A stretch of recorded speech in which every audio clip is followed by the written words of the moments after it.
미국 창조과학 탐사 오늘 영상도 받고 간증도 하셨습니다. 그런데 그곳에서 그 일정이 마무리되던 중에 한 권사님께서 저에게 이렇게 말씀하셨어요. 목사님, 제 아이들 꼭 보내고 싶습니다. 우리 아들, 딸 여기에 올 수 있도록 목사님 기도 좀 해주세요. 내가 은혜를 받고 나니까 그 누구보다도 가장 먼저 생각나는 게 내 아이들이고 내 가족들이었던 거예요. 한 분의 이야기, 한 목사님의 가족 이야기를 좀 해드리겠는데, 한국 교회 어르신이신 박용묵 목사님이십니다. 이분은 대구 동신교회와 그리고 서울 영등포 대길교회에 담임을 역임하셨습니다. 어느 날 하나님께서 목사님에게 10만 구령, 그러니까 10만 명의 영혼을 구원해라 라는 사명을 주셨고, 그 사명을 이루기 위해서 우리 박용묵 목사님께서 부흥사로 헌신하십니다. 그리고 살아생전 1000여 회 이상의 부흥 집회를 인도하셔요. 그때만 해도 토요일까지, 금요일까지 부흥회를 인도하실 때니까 1000여 집회를 인도하는 게 보통 힘든 일이 아니었습니다. 이분이 한국 부흥사협회 초대 회장을 역임하시거든요. 우리 박 목사님께서 부흥사협회 회장을 하실 때에 부회장이 조용기 목사님이세요. 그리고 총무가 신현균 목사님이셨고요. 그것만 봐도 이 박 목사님의 한국교회에서의 위상이 어느 정도인가를 아마 아시게 될 줄로 믿습니다. 이 박 목사님께서 주님을 위해 헌신하는데 하나님께서 그 자녀들을 축복을 해주세요. 7남매가 있었는데 7남매 모두가 정말로 예수님을 잘 믿는 분이었어요. 목사가 3분이 나왔고요, 장로가 2분이 나왔고 권사 안수 집사가 1분씩 나왔습니다. 사회적으로도 이름난 분들이 있었어요. 한 분은 서울대학 의대 교수였고요, 한 분은 여기 안양에 있는 샘병원 원장님이 그분의 아드님이시고요, 그리고 또 막내 아드님은 두 분이 샘병원 원장님하고 쌍둥이인데 막내 아드님은 장신대 신학대학 대학원장을 역임을 하셨습니다. 사회적으로 잘 나가기 때문에 이 집안이 대단하다는 게 아니고요, 이 얘기를 좀 드리고 싶은데, 대길교회 담임을 역임하실 때에 어느 날 하나님께서 박 목사님에게 소명을 주십니다. 선교하라라는 소명을 주세요. 특별히 인도에 선교하라는 소명을 주십니다. 그래서 이 박 목사님이 인도 선교를 위해 기도하시고 어떻게 선교를 하셨느냐면, 참 그때만 해도 대단합니다. 그런 생각을 했다는 게, 인도에 있는 현지인을 불러다가 신학교육을 시켜요. 1980년대였어요. 그런 생각할 수 있는 그런 세대가 아니었어요. 근데 그분들을 신학교육을 시켜서 목사 안수 주고 그리고 선교사로 파송을 합니다. 그분들이 이제 인도의 선교사로 현지인이 파송되었을 때 이 박 목사님께서 최선을 다해 그들을 지원을 하시는 거예요. 매해 단기 선교를 가셨습니다. 그리고 그곳에 성도가 전도가 되어지면 교회를 세워주고요, 학교를 세워주고요. 그래서 대부흥의 역사를 서벵갈 지역, 인도의 서벵갈 지역에 대부흥의 역사를 이루는데 일조하셨던 분이 박 목사님이세요. 그런데 이제 박 목사님이 소천하실 때에 자녀들에게 그런 유언을 남기십니다. 이제 너희들이 선교할 차례다. 그래서 내 선교의 유업을 너희들이 좀 이어받았으면 좋겠다 하고 소천을 하세요. 자녀들이 7이 한마음 한뜻이 되어서 아버지의 그 유언을 받아들입니다. 그리고 7명의 자녀가 선교회를 만드는데 그 선교회 이름이 영파선교회입니다. 영파선교회 이름의 뜻은 영적 파도입니다. 그래서 이분들이요, 이 7남매가 해마다 명절이 되면 그 인도의 단기 선교를 떠나는 거예요.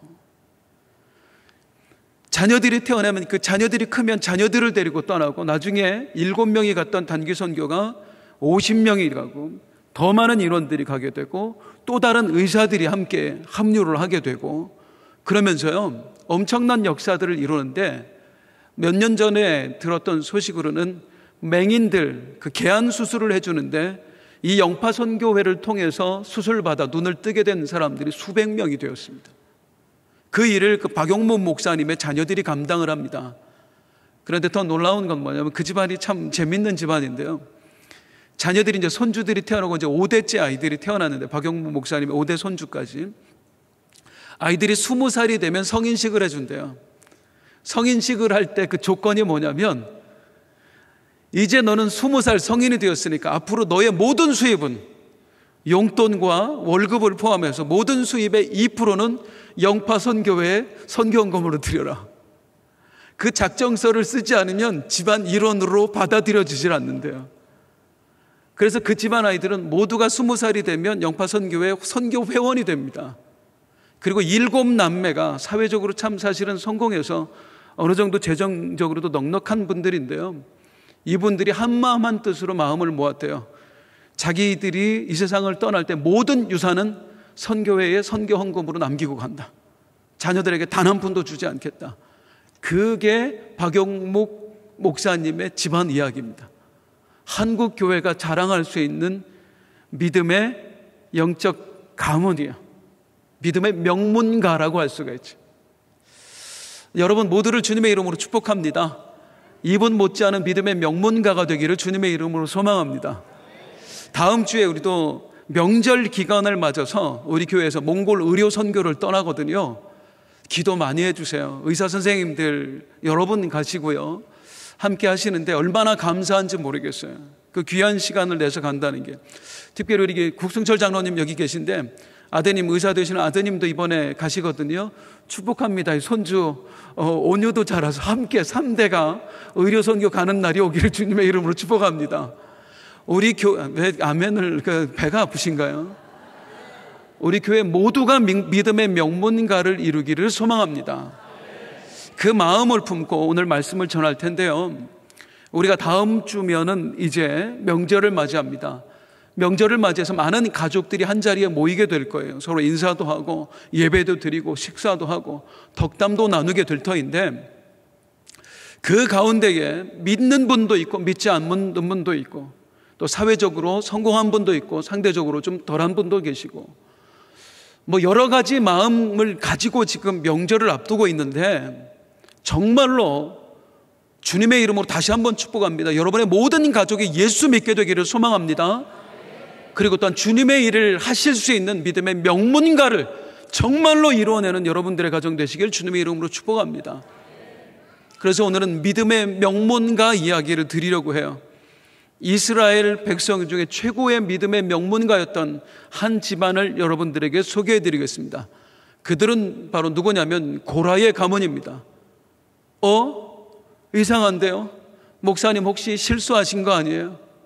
성경을 조금 아시는 분들이라면 고라의 가문이 믿음의 명문가라는 말에 의문이 생길 수밖에 없습니다.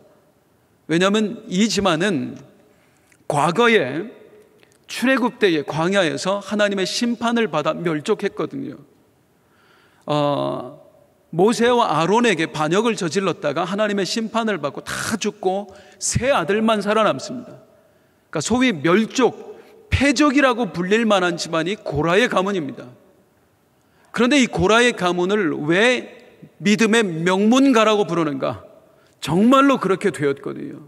이 살아남은 세 아들로 퍼졌던 후손이 이스라엘에 다시 없을 믿음의 명문가를 이루어냅니다. 그것을 오늘 말씀을 통해 한번 들어보면서 우리 모두가 도전받았으면 좋겠고요, 또한 소망을 품게 되기를 주님의 이름으로 축복합니다. 가장 먼저 성경에서 이 살아남은 세 아들들의 이야기를 먼저 좀 드리도록 하겠습니다. 온 가족이 다 죽었습니다. 여자들까지 다 죽었는지 성경에는 구체적으로 나오지 않습니다. 아마 여자들은 살려뒀던 것 같습니다.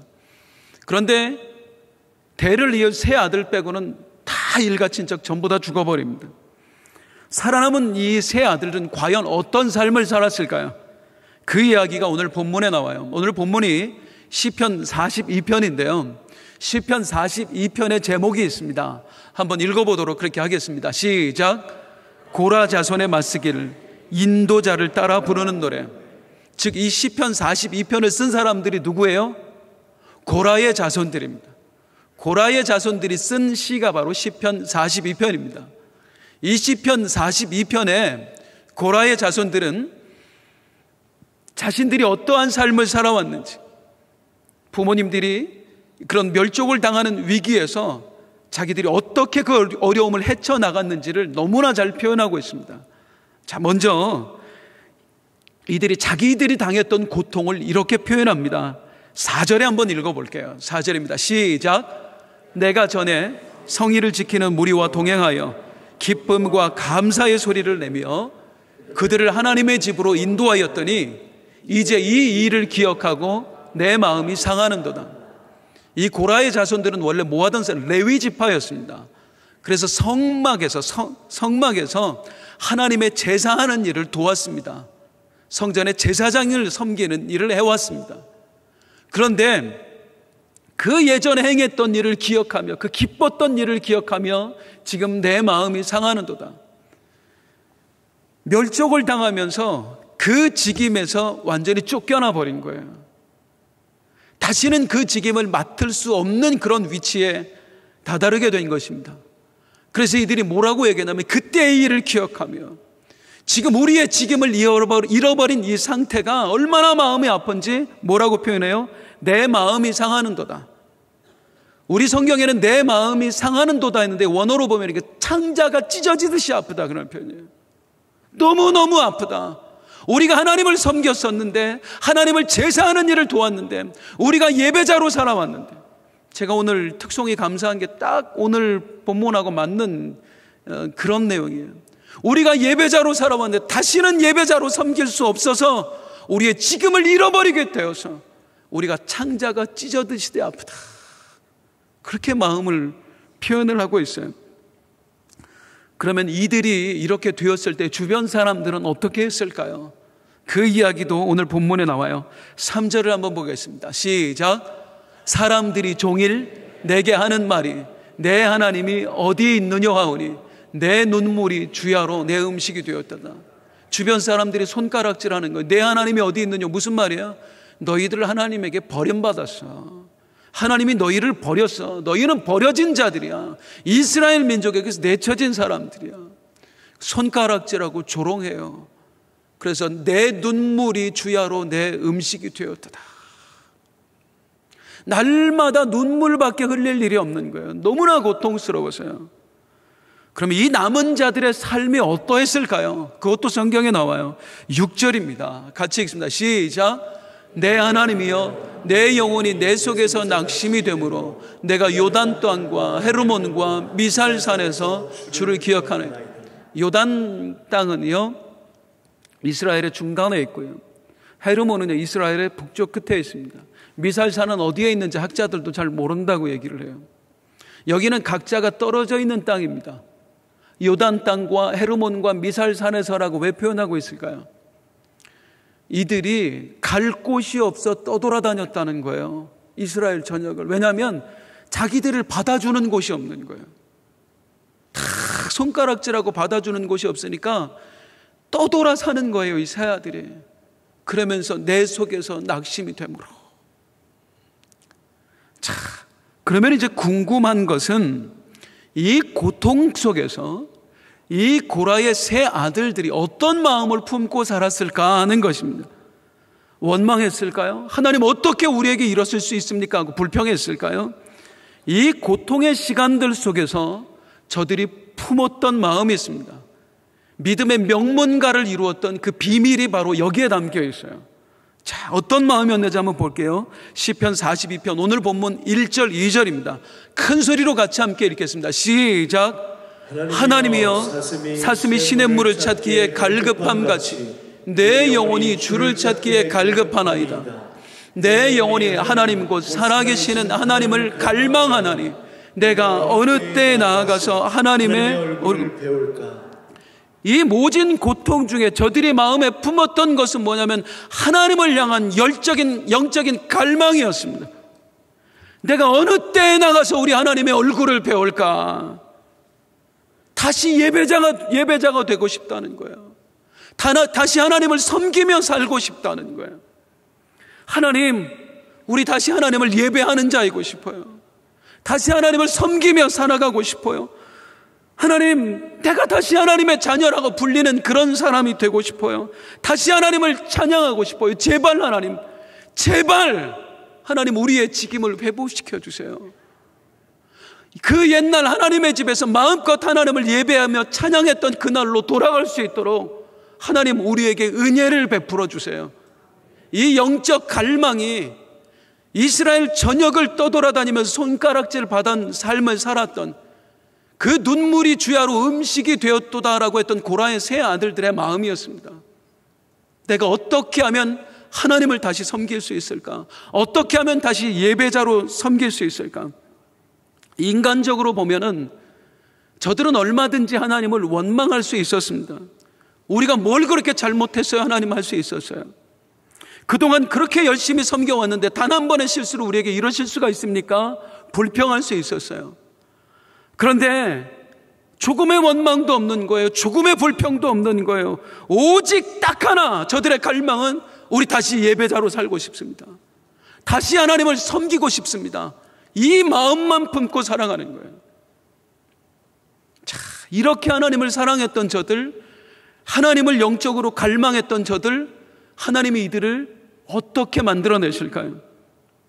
자, 이제 그 고라의 자손들의 이야기를 우리 성도님들께 드리도록 하겠습니다. 먼저 고라의 자손 중에 가장 유명한 인물을 여러분들에게 소개해 드립니다. 역대상 6장으로 가보겠습니다. 이 고라의 가문의 족보가 나오는데요, 그의 아들은 고라요, 그의 아들은 아시리요 하면서 고라의 자손들의 족보가 쭉 역대상 6장에 등장을 해요. 쭉 나가다가 누가 나오냐면 28절을 읽겠습니다. 시작. 사무엘의 아들들은 맏아들 요엘이요, 다음은 아비아라. 누가 나와요? 사무엘이 나와요. 이 사무엘이 누구예요? 맞아요, 우리가 아는 그 사무엘 맞아요.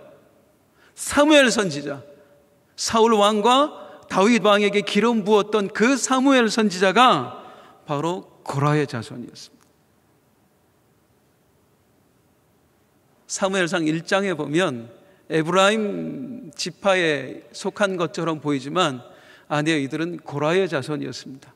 에브라임 지파 속에 떠돌다가 살았던 거예요. 고라의 자손이었어요.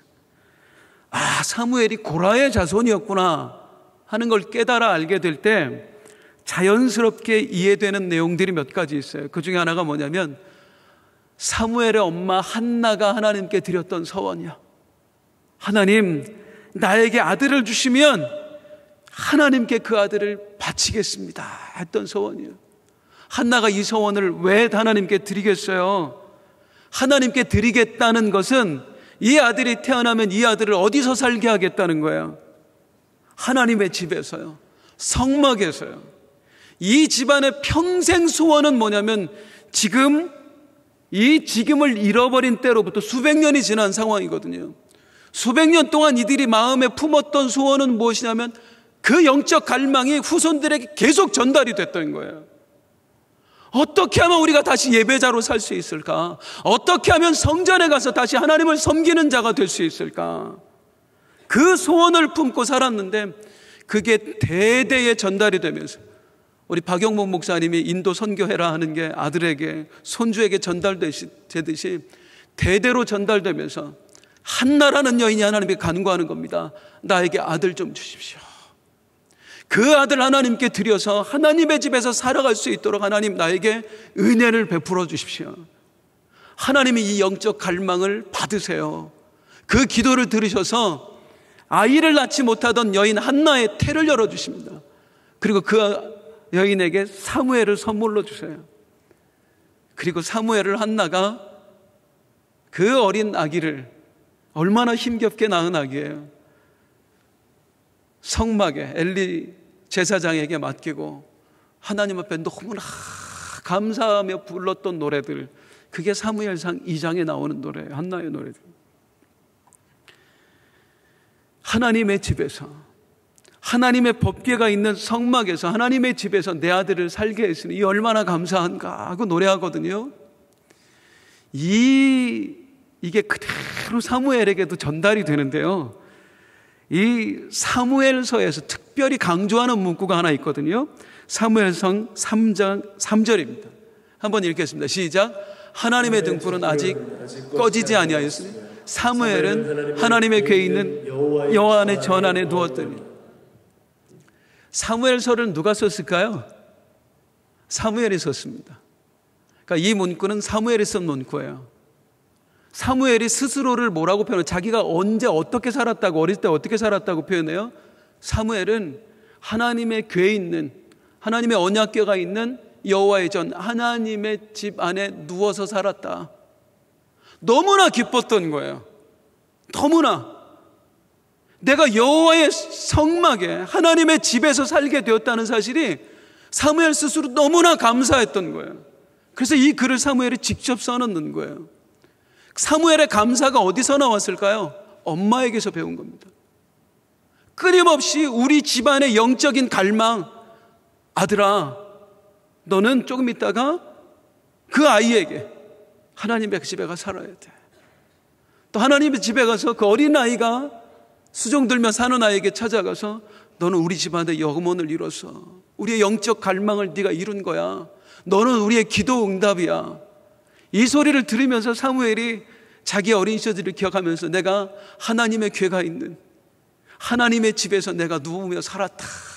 이게 너무나 기뻐서 그렇게 표현했던 거예요.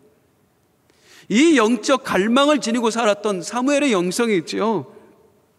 고라의 자손이기에 가능했던 기도가 있습니다. 그게 뭐예요? 역대 이스라엘 사람들 누구도 하지 않았던 기도를 딱 한 사람 사무엘이 합니다. 뭐라고 기도하죠? 사무엘이요? 사무엘상 12장 23절에 시작. 나는 너희를 위하여 기도하기를 쉬는 죄를 여호와 앞에 결단코 범하지 아니하고 선하고 의로운 길을 너희에게 가르칠 것인지. 나는 이스라엘 민족을 위하여 중보한다. 그게 내 사명이라고 믿는다. 내가 만약에 이스라엘 민족, 내 민족을 위해서 기도하지 않으면 그건 내가 하나님 앞에 범죄하는 거다.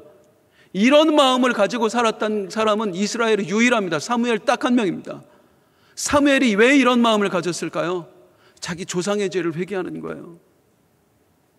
반역자의 집안이었던 우리 조상, 그 죄를 갚는 길은 내가 내 민족의 중보자로 사는 것이다. 그리고 단 하루라도 내가 내 민족을 위해서 기도하지 않으면 나는 범죄하는 것이다 라는 그 사명감을 가지고 조상의 죄를 갚는 마음, 피 갚는 심정으로 살았던 거예요. 이게 고라의 자손들이었습니다.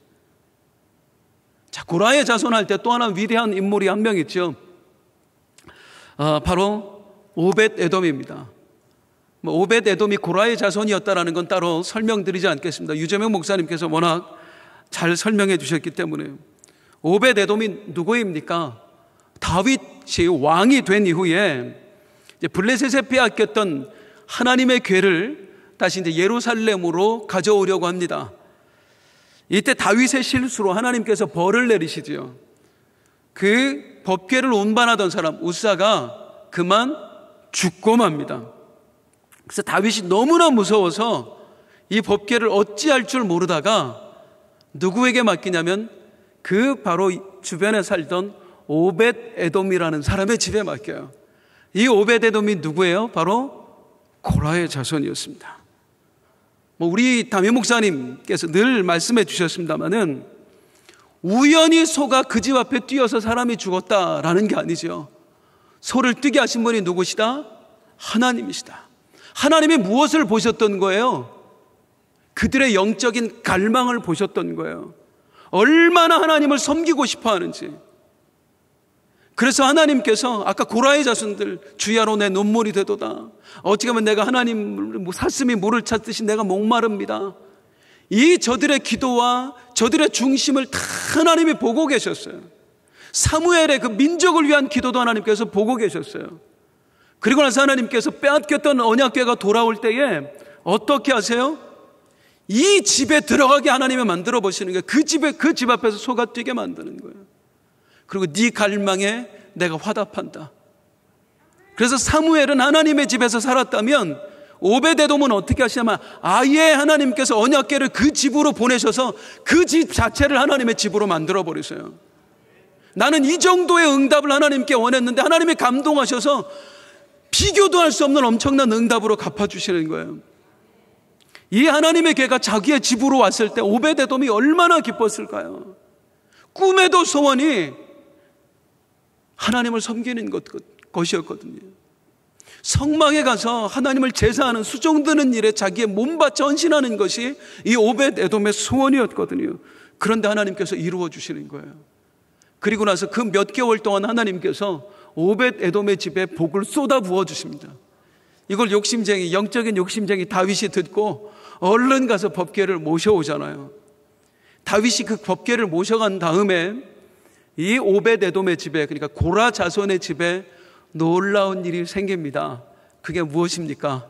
다윗 왕을 통해서 저들이 드디어 수백 년 만에 조상 때 잃어버렸던 직임을 회복하게 돼요. 그래서 드디어 성막에서 하나님을 예배하는 그 직임을 저들이 그 직임을 회복합니다. 전병을 만드는 일을 맡게 되고요, 성전 기구를 관리하는 일을 맡게 되고요, 그 중에 이들이 맡았던 직임, 특별한 직임이 하나 있어요. 그 직임이 뭐였느냐면요, 역대상 16장 37절, 이들의 마음을 한번 보여드리고 싶어서 그래요. 한번 보겠습니다. 시작. 오벳에돔과 그의 형제 68명과 여두둔의 아들 오벳에돔과 호사를 문지기로 삼았고. 뭐로 삼았다고요? 문지기로 삼았다고요. 아니, 이왕이면 맡기려면 대단한 것 좀 맡겨줘야지. 고작 그 수백 년 동안 하나님 섬기고 싶다고 갈망했던 사람한테 성전 문지기의 직임이 뭐예요? 우리는 이렇게 생각할지 몰라도 참 이 고라 자손들 보면 감동받습니다. 이들의 영성에 탄복할 수밖에 없어요. 이 성전 문지기의 직임이 맡겨졌을 때 이들이 쓴 시편이 있어요. 그게 시편 84편입니다. 시편 84편 10절에 뭐라고 써놨는지 한번 보세요. 시작. 주의 궁정에서 한 날이 다른 곳에서의 첫날보다 나은즉 악인의 장막에 사는 것보다 내 하나님의 성전 문지기로 있는 것이 좋사오니. 할렐루야. 단 하루를 살아도 내가 하나님의 성전 문지기로 살 수 있다면 그것이 나는 축복이라 믿습니다. 세상에 대단한 지위를 바라는 것도 아니고 뭐 엄청난 축복을 바라는 것도 아니에요. 그냥 오직 이들의 갈망은 뭐냐면 내가 어떻게 하면 우리 하나님을 섬길 수 있을까? 예배자로 살 수 있을까? 성전 문지기를 맡겨놨더니 너무나 기뻐서 궁궐에 사는 것보다, 대단한 곳에 사는 것보다 하나님 성전 문지기로 단 하루를 사는 것이 나에게 축복입니다. 성경을 보다 보면 이들의 그 마음을 보면 부끄러워질 수밖에 없더라고요. 나는 이 정도로 하나님을 갈망해 보았는가? 영적인 것을 목말라 해보았는가? 이게 고라 자손이에요. 이 고라 자손들 중에 또 하나 이제 후손을 소개하겠는데, 방금 말씀드렸듯이 사무엘과 오벳 에돔의 이후에 고라 자손의 그 직임은, 영적인 직임은 완전히 회복이 됩니다. 어떤 이들은 방금 말씀드린 것처럼 성전의 문지기로서 성전을 지키는 일을 하고요, 또 어떤 이들은 성전에서 사용하는 전병을 굽는 일을 맡게 됩니다. 또 고라 자손이 대부분 성전에서 수종드는 일을 하게 돼요.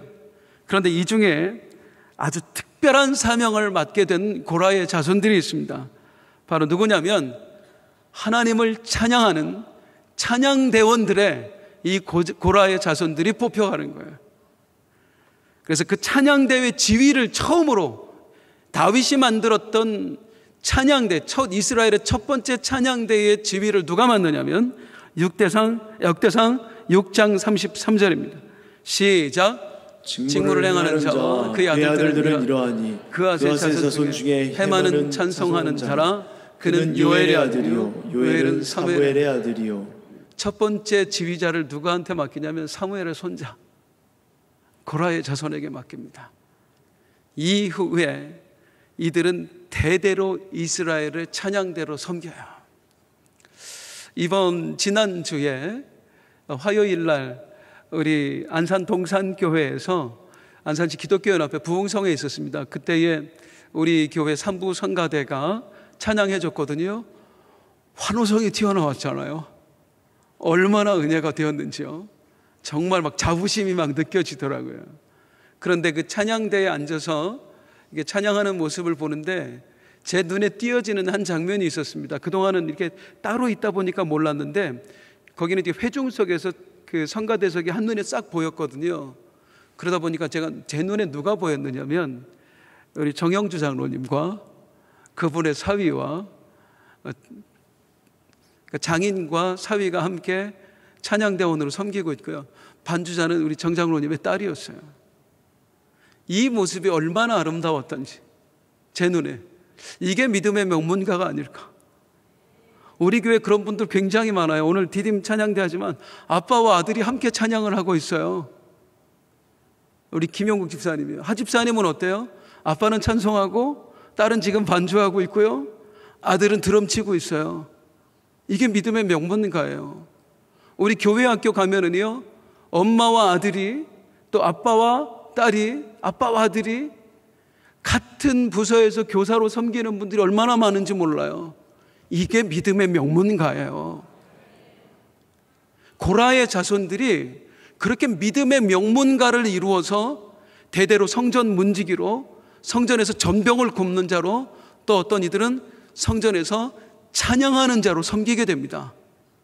그런데 이 찬양대가 나중에 어떤 일에 쓰임을 받느냐면, 제가 사실은 이제 이것 때문에 이 설교를 하게 된 거예요. 몇 주 전에 이 본문 다른 것에 대해서 제가 설교를 했다가 이걸 꼭 한번 설교를 하고 싶다라고 제가 이렇게 미리 설교를 준비해 놨던 걸 오늘 하는 겁니다. 그때로부터 또 세월이 몇백 년이 흐른 다음에 이스라엘에 아주 유명한 왕이 하나 들어섭니다. 바로 여호사밧 왕입니다. 여호사밧 왕 때에 모압과 암몬이 손을 잡고 유다를 침공을 합니다. 그때 여호사밧 왕에겐 저들을 감당할 힘이 없었습니다. 군사가 없는 거예요. 그래서 여호사밧 왕이 하나님 앞에 나아가 꿇어 엎드려 기도합니다. 하나님, 우리는 저들을 이겨낼 힘이 없습니다. 하나님 도와주십시오. 주님만이 우리의 도움이십니다. 그렇게 막 기도하는 중에 하나님께서 여호사밧에게 감동을 주셔요. 믿음을 보여라. 믿음을 보이고 내일 맞서 싸워라. 여호사밧이 하나님의 이 말씀을 듣고요, 그 다음날 어떻게 하느냐면 병사도 없이 적들과 맞서 싸우는데 그냥 나가는 게 아니라 어떻게 했다고요? 찬양대를 조직해서 앞서 나갔다고요. 찬양대는 무슨 죄예요? 화살바지인데. 그런데 궁금하지 않으셨어요? 도대체 어떤 믿음을 가진 사람들이었기에 그 화살바지가 되는 것도 마다하지 않고 최선봉에 나가서 믿음을 보였을까? 이들이 누구였을까요? 눈치채셨죠? 이들이 누구였는지요? 역대하 20장 19절입니다. 시작. 그앗 자손과 고라 자손에게 속한 레위 사람들은 서서 심히 큰 소리로 이스라엘 하나님 여호와를 찬송하니라. 할렐루야.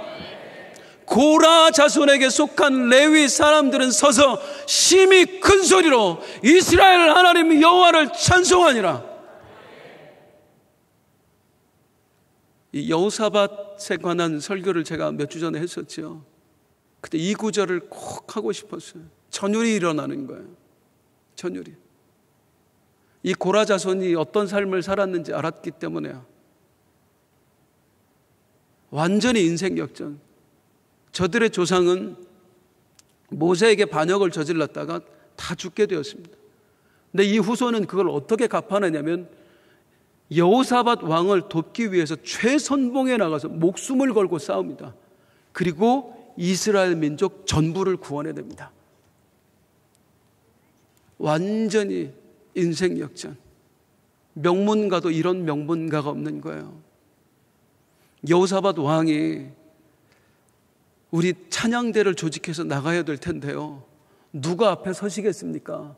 누가 이 일을 해줄까? 얼마나 떨렸겠어요. 누가 나가겠어요? 왕이 명령한다고 가겠어요? 지금 나가면 죽는 건데. 그런데 고라의 자손들이 저희가 하겠습니다. 저희가 하겠습니다. 저는 여기서 감동을 받는 게 뭐냐면 수백 년 동안 대대손손 딱 하나, 하나님을 예배하는 자이고 싶다. 하나님만 섬기고 싶다. 이 민족을 위해 봉사하고 싶다. 그 영적인 갈망이 식어지지 않았다는 거예요. 그게 믿음의 명문가를 만들어낸 거예요. 믿음의 명문가를. 이제 다음 주면은 우리가 많은 친지들을 만나게 될 겁니다. 벌써부터 막 스트레스 받으시는 분들 있을 거예요. 그것들이 와서 얼마나 자랑질을 해댈까?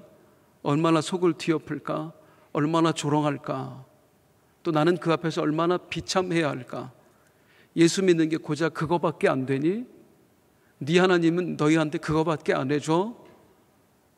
그게 꼴 보기 싫어서 어떻게 하든지 안 가고 싶은 분들도 있으실 것입니다. 세상 사람들이 말하는 명문의 기준은 어쩌면 사회적 지위를 말할 것입니다. 대기업 다니는 것, 또 등급이 더 높은 학교를 나오는 것, 또 더 많은 재물을 가지는 것, 이런 것들이 사회 사람들이, 믿지 않는 사람들이 말하는 명문의 기준일 것입니다. 그런데 우리가 요즘 계속해서 새벽마다 요한계시록의 말씀을 듣습니다마는 이 세상을 주관하시는 분은 누구십니까? 하나님이십니다. 명문의 기준을 나눌 수 있는 분은 오직 하나님 한 분뿐이십니다. 그분이 어떤 기준으로 너희가 명문이다 아니다를 나누실까요? 우리가 말하는 그 학벌과 그 대기업에 다니는 것과 사회적 지위로 너희가 명문이다 말씀하실까요? 아니에요. 하나님은 우리의 중심을 보시는 분이십니다. 내 안에 무엇이 있는지를 바라보시는 분이십니다.